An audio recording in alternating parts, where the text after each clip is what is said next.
In this video, I will be showing you how to make a table on Canva. Let's get started. To begin, we start here on the main Canva homepage, where you can see all your workspace options. I move my mouse cursor over to the top left side of the screen and click on the purple button labeled Create a Design. This opens up a pop-up menu featuring quick actions and frequently used templates.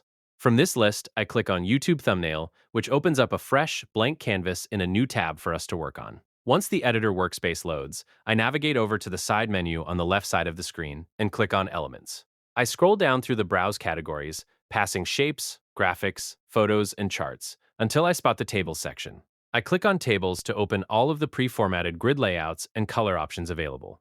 I browse through the table presets and select this clean, pink and white table style, clicking on it once to place it onto the center of my canvas.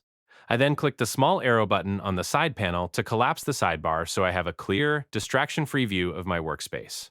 Next, I click on the table and drag it slightly to adjust its position on the blank page layout.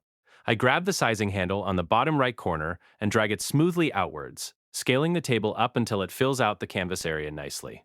Now, I double-click inside the top left cell of the table to activate the text cursor and type in product name in capital letters.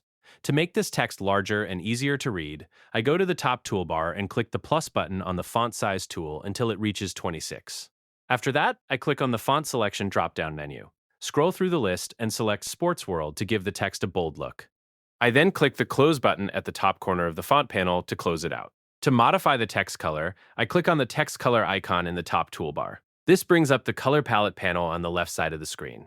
I scroll down to the default solid colors section and click on a bright yellow swatch to make the text pop. Finally, I click off the table onto the canvas background to deselect everything and view the finished result. And there you have it. That's the complete process of how to make table on Canva.